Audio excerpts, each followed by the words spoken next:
ಬೆಳ್ತಂಗಡಿ ತಾಲೂಕಿನ ಗುರುವಾಯನಕೆರೆಯಲ್ಲಿ ವಿಶಾಲವಾಗಿ ತೆರೆದುಕೊಂಡಿರುವ ಕೆರೆಗೆ ಇಂದು ಕರ್ನಾಟಕ ಲೋಕಾಯುಕ್ತ ನ್ಯಾಯಮೂರ್ತಿ ಬಿಎಸ್ ಪಾಟೀಲ್ ಅವರು ದಿಢೀರ್ ಭೇಟಿ ನೀಡಿ ಪರಿಶೀಲನೆ ನಡೆಸಿದ್ದಾರೆ.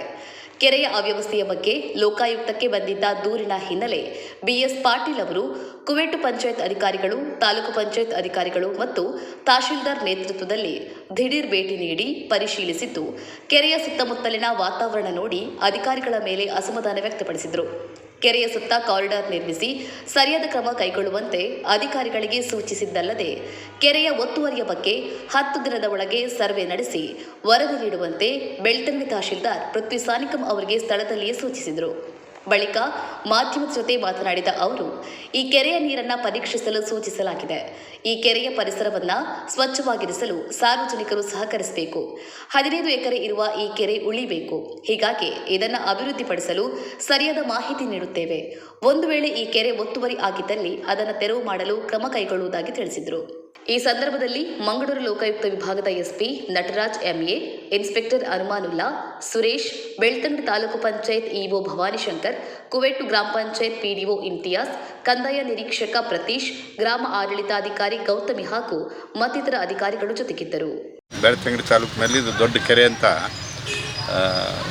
ಈಗ ಈ ಕೆರೆ ಮೇಲೆ ಒಂದು ಕೇಸ್ ನಮ್ಮಲ್ಲಿ ದಾಖಲಾಗಿದೆ. ಯಾಕೆಂದರೆ ಕೆರೆ ಹೂಳೆತ್ತು ಕಾರ್ಯಕ್ರಮ ಇರಲಿ, ಕೆರೆ ಎನ್ಕ್ರೋಚ್ಮೆಂಟ್ ಏನಾದರೂ ಇದ್ದರೆ, ಕೆರೆಗೆ ಸಿವೇಜ್ ವಾಟರ್ ಏನಾದ್ರು ಬರ್ತಿದ್ರೆ, ಎಲ್ಲ ದೃಷ್ಟಿಯಿಂದನೂ ಇಂಪಾರ್ಟೆಂಟ್ ಕೆರೆಗಳ ಮೇಲೆ ನಮ್ಮಲ್ಲಿ ಕೇಸ್ಗಳು ದಾಖಲಾಗಿದೆ.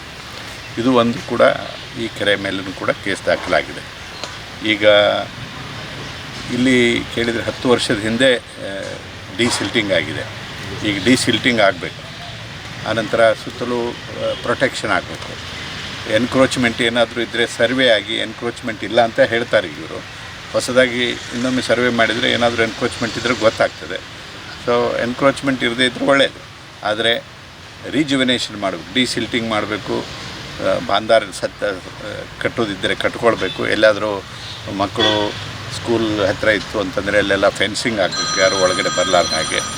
ಸೊ ಈಗೇನಾಗಿದೆ, ಕೆರೆಗಳು ತುಂಬ ಕೆರೆಗಳನ್ನು ಎನ್ಕ್ರೋಚ್ಮೆಂಟ್ ಮಾಡಿ ಎಲ್ಲ ಬಿಲ್ಡಿಂಗ್ ಕಟ್ತಾ ಇದ್ದಾರೆ. ಸೊ ಅವುಗಳನ್ನು ನಾವು ನಿಲ್ಲಿಸಬೇಕು.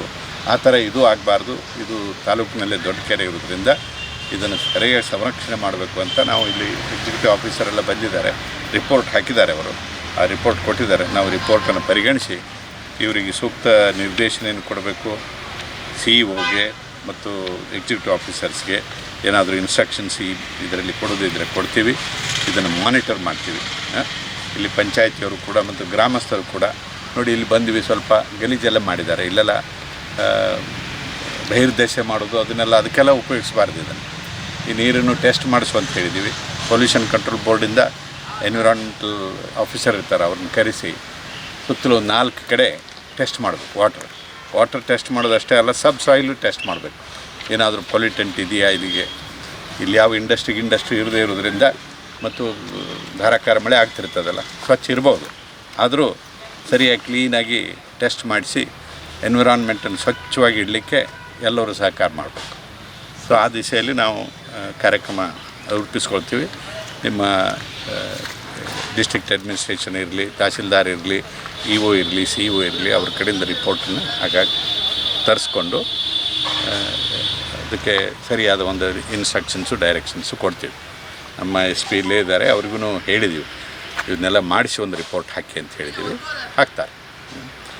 ಇಲ್ಲಿ ನೀವು ಸೆನ್ಸಿಟೈಸ್ ಮಾಡಬೇಕು, ಜನರಿಗೂ ಕೂಡ ಸೆನ್ಸಿಟೈಸೇಷನ್ ಆಗಬೇಕು. ಏಕೆಂದರೆ ಇಲ್ಲಿ ಕೆರೆಗಳೇ ಇಷ್ಟು ದೊಡ್ಡ ಕೆರೆ ಇರೋದಿಲ್ಲ. ಇಲ್ಲೆಲ್ಲ ನಿಮ್ಮಲ್ಲಿ 1 ಎಕರೆ 2 ಎಕರೆ ಚಿಕ್ಕ ಪಾಂಡ್ ಥರ ಕೆರೆ ಇರ್ತಾವೆ. ಇದು 15 ಎಕರೆ ಇರುವಂಥ ಕೆರೆ ಇದು. ಸೊ ಅದನ್ನು ಪ್ರೊಟೆಕ್ಟ್ ಮಾಡಬೇಕು. ಈ ಕೆರೆ ಒತ್ತುವರಿ ಆಗಿಲ್ಲ ಅಂತ ಇಲ್ಲಿ ಅಧಿಕಾರಿಗಳು ಹೇಳ್ತಾರೆ. ಅದಕ್ಕೆ ನಾನೇನು ಹೇಳಿದ್ದೀನಿ, ಸರ್ವೆ ಮಾಡಿಸಿ. ಒಂದು ಸರ್ವೆ ಆಗಿ, ಸರ್ವೆ ಯಾವಾಗ ಆಗಿದೆ ಇದರಲ್ಲಿ ಏನಾದರೂ ನಮ್ಮ ತಹಸೀಲ್ದಾರ್ ಎಲ್ಲಿದ್ದಾರೆ, ಯಾವಾಗ ಆಗಿದೆ ಸರ್ವೆ ಇಲ್ಲಿ? ಈಗ ಇನ್ನೊಮ್ಮೆ ಸರ್ವೆ ಮಾಡಿಸಿ. ಸರ್ವೆ ಮಾಡಿಸಿ 10 ಬಸ್ತು ಗೊತ್ತು ಮಾಡಿ ರಿಪೋರ್ಟ್ ನಿಮ್ಮ ಎಲ್ಲರಿಗೆ ಹೇಳಿ ಸರ್ವೇಯನ್ನು ಗೊತ್ತು ಮಾಡಿ ಮಾಡಿಸ್ಬೇಕಿಲ್ಲ. ನೀವು ಇಬ್ಬರು ಸರ್ಕಾರದಿಂದ ಮಾಡಿಸ್ಬೇಕು. ನನಗೆ ಎಷ್ಟು ದಿವಸದಲ್ಲಿ ಮಾಡಿಸಿ ರಿಪೋರ್ಟ್ ಹಾಕ್ತೀರಿ? 10 ಡೇಸ್ನಲ್ಲಿ ಮಾಡ್ತೀರಿ. ಆಯಿತು. ಅವರು ಒಂದು 2 ವಾರದಲ್ಲಿ ಅದನ್ನು ಮಾಡಿ ನನಗೆ ರಿಪೋರ್ಟ್ ಹಾಕ್ತಾರೆ. ಆ ನಂತರ ನೋಡೋಣ. ಎಲ್ಲಾದರೂ ಎನ್ಕ್ರೋಚ್ಮೆಂಟ್ ಇದ್ದರೆ ರಿಮೂವ್ ಮಾಡೋಕ್ಕೆ ತಹಸೀಲ್ದಾರ್ ಇದ್ದಾರೆ, ಇವರಿದ್ದಾರೆ, ಪಂಚಾಯತ್ ಅವರಿದ್ದಾರೆ, ಅವ್ರ ಕಡೆಯಿಂದ ಮಾಡ್ಸಕ್ಕೆ ಬರ್ತಾರೆ. ಸರ್ಕಾರಿ ಆಸ್ತಿನ ಯಾರು ಎನ್ಕ್ರೋಚ್ಮೆಂಟ್ ಮಾಡೋಕ್ಕೆ ಬರೋದಿಲ್ಲ. ಮಾಡಿದರೆ ಅದು ಅಫೆನ್ಸು ಆಗ್ತದೆ ಮತ್ತು ಇಲ್ಲಿಗ್ಯಾಲಿಟಿನೂ ಆಗ್ತದೆ. ಹೆಚ್ಚಿನ news ಅಪ್ಡೇಟ್ಗಾಗಿ Prajaprakash news YouTube channel ಅನ್ನು ಸಬ್ಸ್ಕ್ರೈಬ್ ಮಾಡಿ ಮತ್ತು ಬೆಲ್ ಬಟನ್ ಕ್ಲಿಕ್ ಮಾಡಿ.